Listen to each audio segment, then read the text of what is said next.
નમસ્કાર મિત્રો, જોબ સરકારી યુટ્યુબ ચેનલમાં તમારું હાર્દિક સ્વાગત છે। તો મિત્રો, સુરત મહાનગરપાલિકાની નીચે દર્શાવેલી કેડરોની હાલમાં ખાલી જગ્યાઓ સીધી ભરતીથી ભરવા માટે પ્રતીક્ષા યાદી બનાવવાના હેતુસર ઓનલાઈન અરજીઓ મંગાવવામાં આવે છે।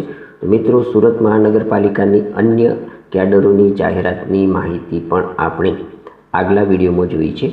તો સંબંધિત જગ્યાની ભરતી નિયમો અને પરીક્ષા નિયમોની પ્રવર્તમાન જોગવાઈઓ મુજબ લાયકાત પૂર્ણ કરતા અને ઈચ્છા ધરાવતા ઉમેદવારોએ તારીખ 1/4/2026 થી તારીખ 15/4/2026 દરમિયાન www.suratmahanagaraPalika.gov.in પર ઓનલાઈન અરજી કરવાની રહેશે। ઉમેદવારે ઓનલાઈન અરજી કરતા પહેલા નીચે જણાવેલી ભરતીને લગતી માહિતી અને સૂચનાઓ કાળજીપૂર્વક અભ્યાસ કરી ઓનલાઈન અરજી ફોર્મ ભરવાનું રહેશે। મિત્રો, આજે આપણે ડ્રાઈવરની જગ્યા માટેની માહિતી આ વિડીયોમાં જોવાના છીએ। અહીં ડ્રાઈવરની કુલ કેટલી જગ્યાઓ છે અને કેટેગરી પ્રમાણે કેટલી જગ્યાઓ ઉપર ભરતી થવાની છે તેની માહિતી મેળવીએ। કુલ જગ્યાઓ 444 છે, જેની અંદર અનુસૂચિત જાતિ માટે કુલ 43 જગ્યાઓ ઉપર ભરતી થશે। અનુસૂચિત જનજાતિ માટે 62 જગ્યાઓ ઉપર ભરતી થશે। સામાજિક શૈક્ષણિક રીતે પછાત વર્ગના ઉમેદવારો માટે 144 જગ્યાઓ ઉપર ભરતી થવાની છે, જ્યારે બિન અનામત ઉમેદવારો માટે 160 જગ્યાઓ ઉપર ભરતી થશે અને EWSના ઉમેદવારો માટે 35 જગ્યાઓ ઉપર ભરતી થવાની। અહીં મિત્રો, ડ્રાઈવરની જગ્યા માટે શૈક્ષણિક લાયકાત, વય મર્યાદા તેમજ પગાર ધોરણ કેટલું મળવાપાત્ર થશે તેની માહિતી આપવામાં આવી છે। તે જોઈએ તો ડ્રાઈવરની જગ્યામાં અરજી કરવા માટે ઉમેદવાર ધોરણ 10 પાસ કરેલું હોવું જોઈએ, તેમ હેવી ગુડ વ્હીકલ લાયસન્સ સાથે ટ્રાન્સપોર્ટ વ્હીકલ ચલાવવાનું લગતું RTOનું ઓથોરાઇઝેશન ડ્રાઇવિંગ લાયસન્સ 2 વર્ષ જૂનું હોવું જોઈએ તથા આધુનિક હાઇડ્રોલિક ઓપરેશનવાળા વાહન મશીનરી ઓપરેટ કરતા આવડતું હોવું જોઈએ। દરેક ઉમેદવારે ફરજિયાત ડ્રાઇવિંગ ટેસ્ટ આપી પાસ થવાનું રહેશે। અહીં મિત્રો, શારીરિક માપદંડ પણ આપવામાં આવ્યું છે। તો ઊંચાઈ 65 સેન્ટીમીટર ધરાવતા ઉમેદવારો આ જગ્યા ઉપર અરજી કરી શકે છે। Hydraulic platform unit operation, bulldozer લોડરના જાણકાર કે હાઇડ્રોલિક ઓપરેશનની જગ્યાને અનુરૂપ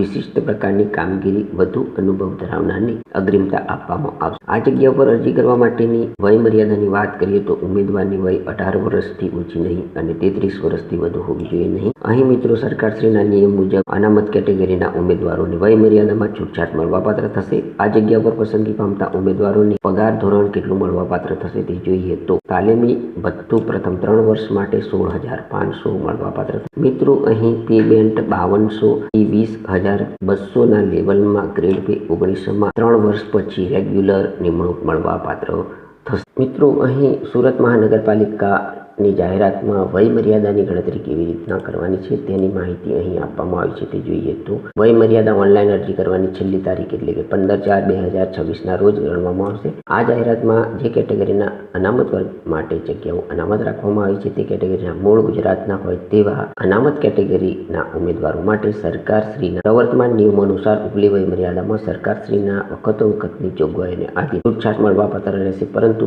આ વય મર્યાદા 45 વર્ષ કરતાં વધુ ન હોવી જોઈએ। સુરત મહાનગરપાલિકામાં માસિક ફિક્સ તાલીમી ભથ્થાથી નિમણૂક પામેલા એટલે કે તાલીમાર્થી તરીકે ફરજ બજાવતા ઉમેદવારોને આ વય મર્યાદાનો નિયમ લાગુ પડશે, પરંતુ સુરત મહાનગરપાલિકામાં રેગ્યુલર પગાર ધોરણમાં ફરજ બજાવતા કર્મચારીઓને આ વય મર્યાદાનો નિયમ લાગુ પડશે નહીં। આ જાહેરાતના સંદર્ભમાં સુરત મહાનગરપાલિકાની વેબસાઇટ ઉપરથી ઓનલાઈન કરેલી અરજી સ્વીકારવામાં આવશે। અરજદારે જાહેરાતમાં દર્શાવ્યા મુજબ 1/4/2026 થી તારીખ 15/4/2026 દરમિયાન www.suratmunicipal.gov.in વેબસાઇટ ઉપર જઈ ઓનલાઈન અરજી કરવાની રહેશે। અહીં મિત્રો, તમારે પ્રથમ યુઝર રજિસ્ટ્રેશન કરવાનું રહેશે, ત્યારબાદ જ તમે અહીં અરજી કરી શકો છો। તો યુઝર રજિસ્ટ્રેશન કેવી રીતના કરવાનું છે તેની માહિતી મેળવીએ તો યુઝર રજિસ્ટ્રેશન એ સુરત મહાનગરપાલિકામાં ઓનલાઈન અરજી કરવા માટેનું એક સહાયક મોડ્યુલ છે। આ રજિસ્ટ્રેશન કરવાથી અરજદારની અરજી કન્ફર્મ થયેલી ગણવામાં આવશે નહીં। અગાઉ રજિસ્ટ્રેશન જો તમે કરેલું હોય તો ફરી રજિસ્ટ્રેશન કરવાનું થશે નહીં। અહીં કુલ રજિસ્ટ્રેશન કરવા માટેના 3 સ્ટેપ તમારે અનુસરવાના રહેશે। સ્ટેપની અંદર યુઝર લોગિન ડિટેલ, અરજદારે ઓનલાઈન અરજી કરતા પહેલા યુઝર રજિસ્ટ્રેશન કરવું ફરજિયાત હોય છે। યુઝર લોગિનમાં દર્શાવેલી માહિતી જેવી કે ઈમેલ એડ્રેસ, મોબાઈલ નંબર તેમજ દર્શાવેલા કેપ્ચા એન્ટર કરી નેક્સ્ટ બટન પર ક્લિક કરી સ્ટેપ 2નો વિન્ડો ખુલશે। વેરીફાઈ મોબાઈલ નંબર, અરજદારે યુઝર લોગિન ડિટેલમાં દર્શાવેલા મોબાઈલ નંબર ઉપર OTPનો મેસેજ આવશે, જે OTP એન્ટર કરી વેરીફાઈ OTP બટન પર ક્લિક કરી સ્ટેપ 3ની વિન્ડો ખુલશે। મિત્રો, સ્ટેપ 3ની અંદર એકાઉન્ટ કમ્પલ્ટેશન કરવાનું રહેશે. અરજદારે એકાઉન્ટ કમ્પલ્ટેશનમાં ફર્સ્ટ નેમ, લાસ્ટ નેમ અને ક્રિએટ પાસવર્ડ, કન્ફર્મ યોર પાસવર્ડના ડેટા એન્ટ્રી કરી સબમિટ બટન પર ક્લિક કરતા સાઇનઅપ થયા અંગેનો મેસેજ જોવા મળશે. અહીં નોંધ લખી છે કે યુઝર રજિસ્ટ્રેશન સાઇનઅપ સક્સેસફુલ થઈ ગયા બાદ અરજદાર દ્વારા સ્ટેપ 1માં દર્શાવેલા ઈમેલ એડ્રેસ પર આવેલા મેસેજને વેરીફાઈ કરવા માટે click here two verify your email address પર ક્લિક કરતા ઈમેલ એડ્રેસ વેરીફાઈ સક્સેસફુલનો મેસેજ આવશે. ત્યારબાદ લોગિન પર ક્લિક કરવાનું રહેશે. મિત્રો, અહીં લોગિન કેવી રીતના કરવાનું છે તેની માહિતી જોઈએ તો યુઝર રજિસ્ટ્રેશનના મોડ્યુલ મારફત રજિસ્ટ્રેશન કરાવેલી ઈમેલ એડ્રેસ, મોબાઈલ નંબર તેમજ ક્રિએટ કરવામાં આવેલા પાસવર્ડના એન્ટર લોગિન બટન પર ક્લિક કરતા યુઝર પ્રોફાઇલની વિન્ડો ખુલશે. યુઝર પ્રોફાઇલની અંદર યુઝર પ્રોફાઇલમાં અરજદારે પર્સનલ ડિટેલ છે કે નામ, જન્મ તારીખ, આધાર કાર્ડ નંબરની માહિતી માંગ્યા મુજબ તમારે ડેટા અહીં એન્ટર કરવાના રહેશે. મિત્રો, અહીં હોમ પેજ તમારે ખુલશે જેની અંદર યુઝર પ્રોફાઇલની માહિતી સેવ કર્યા બાદ હોમ બટન પર ક્લિક કરતા જે કેડરમાં અરજી કરવા માંગતા હોય એ કેડર સામે આપેલ એપ્લાય નાઉ પર ક્લિક કરવાનું રહેશે. એપ્લાયના બટન પર ક્લિક કરતા જે કેડર માટે અરજદારે અરજી કરવાનો હોય તે સૌપ્રથમ તેની સામે એટેચ કરેલી જાહેરાતની PDF ફાઇલને અભ્યાસ અરજદારે ધ્યાનપૂર્વક કરવું અને ત્યારબાદ એપ્લાય નાઉ પર ક્લિક કરવું. એપ્લાય નાઉ પર ક્લિક કરતા એપ્લિકેશન ફોર્મ ખુલશે જેમાં માંગ્યા મુજબની માહિતી તમારે ભરવાની રહેશે.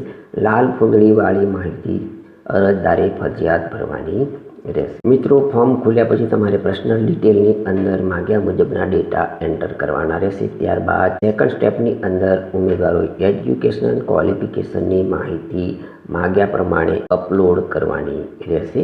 ત્યારબાદ જો અહીં એક્સપિરિયન્સ માંગેલો હોય તો તમારે ત્રીજા સ્ટેપની અંદર એક્સપિરિયન્સ પણ અપલોડ કરવાનો રહેશે. ચોથા સ્ટેપની અંદર ડોક્યુમેન્ટ ડિટેલની અંદર માંગ્યા મુજબના ડેટા એન્ટર તમારે કરવાના રહેશે. ચોથા સ્ટેપની અંદર ફોર્મ ભરાયા અંગેનું ડિક્લેરેશનની અંદર તમારે યસ કરી એપ્લિકેશન ફોર્મ સબમિટ કરવાનું રહે. મિત્રો, સાતમા સ્ટેપની અંદર એટલે કે છેલ્લા સ્ટેપની અંદર ઉમેદવારોએ અહીં માંગ્યા મુજબના સાઇઝમાં ફોટો અને સાઇન સ્કેન કરી અપલોડ કરવાની રહેશે. છેલ્લે મિત્રો, આઠમા સ્ટેપની અંદર કન્ફર્મ અને એપ્લિકેશન ફી તમારે પે કરવાની રહેશે. અહીં મિત્રો જનરલ કેટેગરીના ઉમેદવારોએ 500 રૂપિયા પરીક્ષા ફી ભરવાની રહેશે જ્યારે અન્ય કેટેગરીના ઉમેદવારોએ 400 રૂપિયા ફી ભરવાની રહેશે.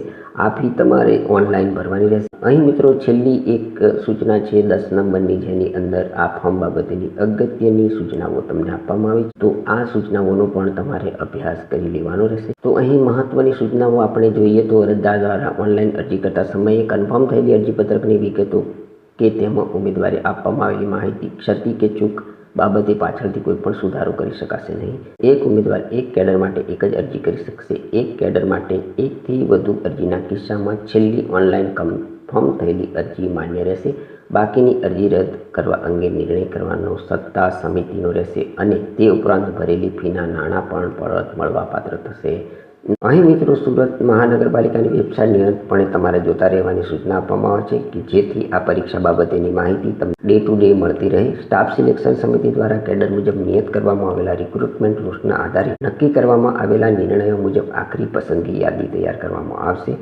જો તમે આ જાહેરાત બાબતે કોઈ પણ કન્ફ્યુઝન હોય તો અહીં આપવામાં આવેલા મધ્યસ્થ મહેકમ વિભાગનો ટેલિફોન નંબર ઉપર પણ તમે અહીં સંપર્ક કરી શકો છો. તો મિત્રો, આ હતી સુરત મહાનગરપાલિકાની વિવિધ કેડરોમાંથી ડ્રાઈવરની જગ્યા માટે અરજી કરવા માંગતા ઉમેદવારો માટે જાહેરાતની સંપૂર્ણ માહિતી આપતો વિડીયો. જો તમે અહીં આપવામાં આવેલી શૈક્ષણિક લાયકાત, વય મર્યાદા તેમજ નોકરી કરવાની ઈચ્છા ધરાવતા હોય તો આપવામાં આવેલી તારીખો સુધીમાં તમારે ઓનલાઈન અરજી કરી દેવાની રહેશે.